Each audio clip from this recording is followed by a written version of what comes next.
Welcome back. Well, today I am joined by Director Kay Havens, who is here on behalf of El Toro Water District. Well, hi, Kay. Nice to see you again. Hi, Lisa. How are you doing? Great, great. Everything's, moving along. We're obviously moving in the right direction, which is really good news. And we can get back to looking forward to some sort of normalcy here soon. Oh, at El Toro Water District, it has been a year of adaptation from the get-go. At the beginning, we had to close down our office. All our people had to scramble to find a place to work. Yeah. And day to day, when people signed in to work, they didn't know what they were going to find. So I really want to give a shout out to our people who did such a great job, and also our customers who hung with us through that, because there were changes for them as well. With the office closed, we now do most of our work via email and on the phone. So we have never been unavailable. We're always there.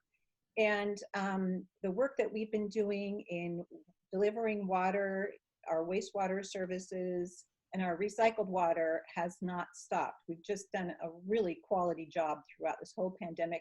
And like all of us, I'm glad to have it behind us. So No doubt, no doubt. And and we've kept up with you guys, over the year.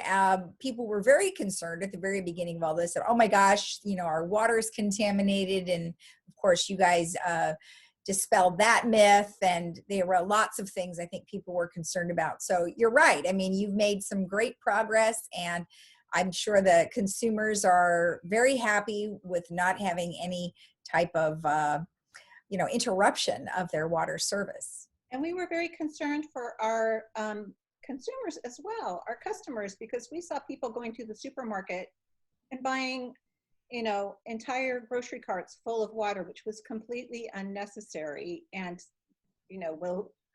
unless we tell you there's something wrong, there is never anything wrong with your water. We do a great job of keeping it, crystal clear and really great for you. So Well, I think it was the unknown. It was a lot of unknowns that people just didn't know what to expect. They didn't know how far it was going to go, how scary it was going to become. And, as time went on, everybody sort of, we adapted, like you said. And obviously, companies like yourselves had to do a lot of adaptation.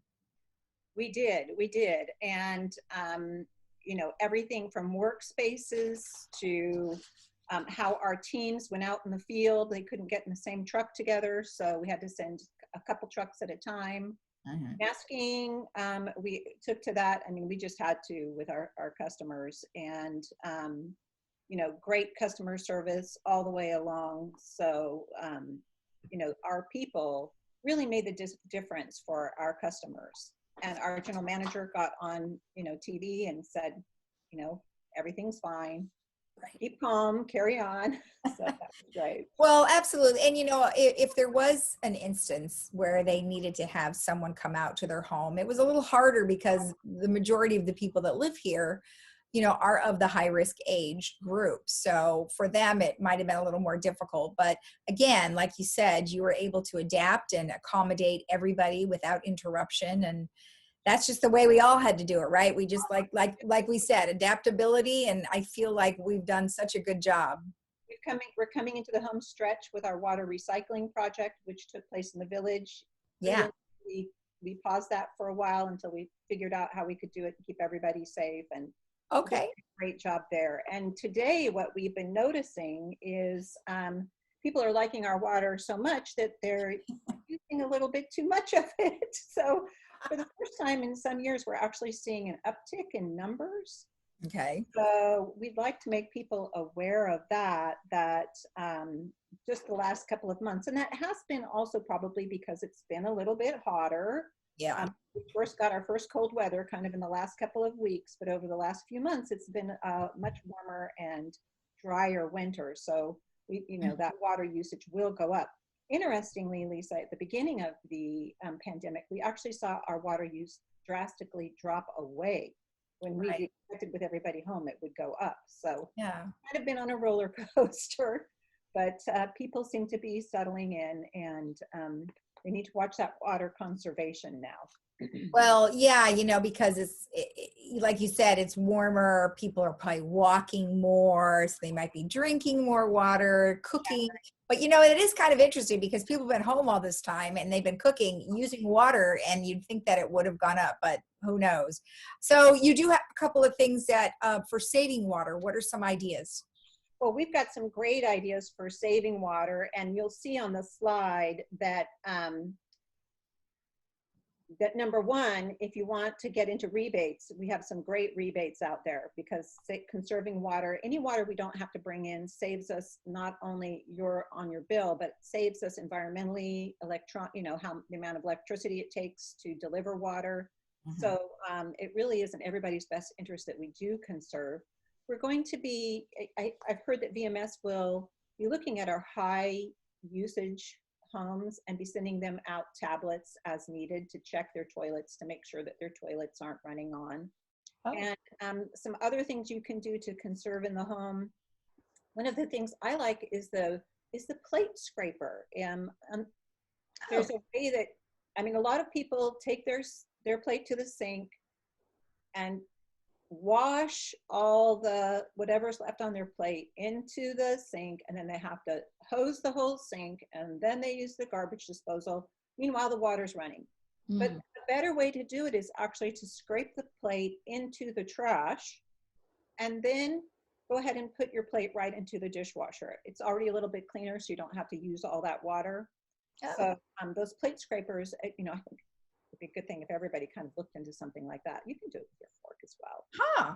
Kind of any drips add up much faster than you think.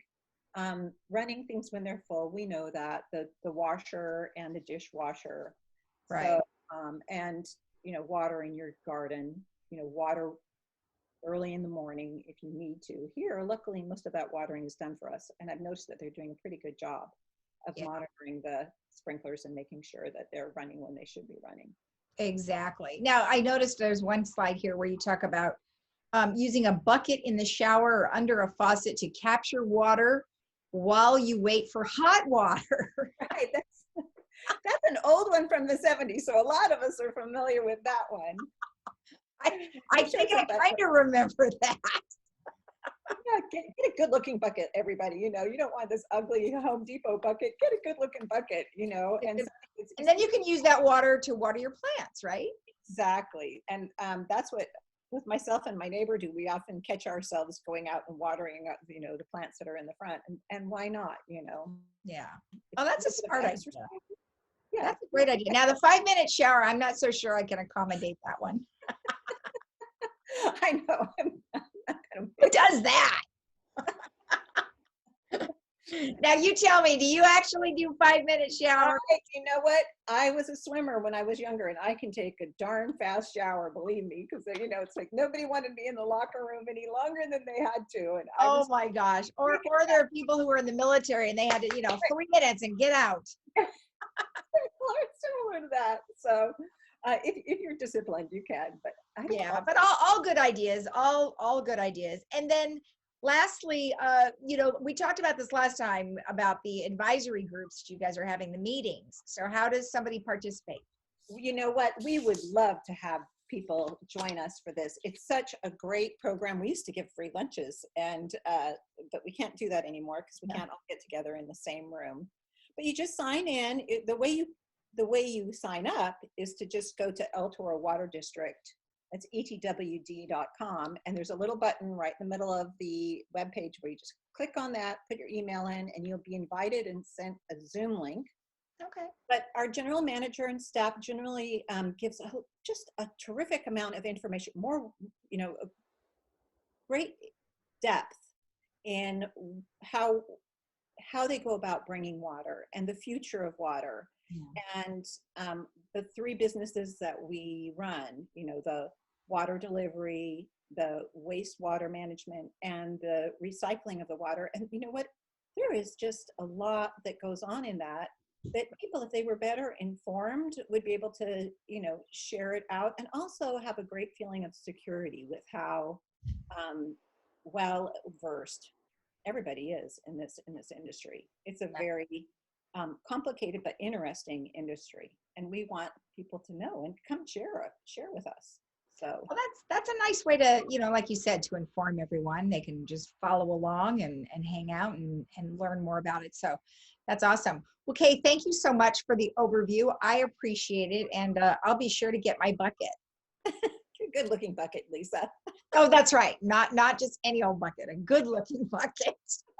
All right, Kate. Thank you. Thank you for having me, Lisa. Bye-bye. Bye-bye. And we'll be right back after this.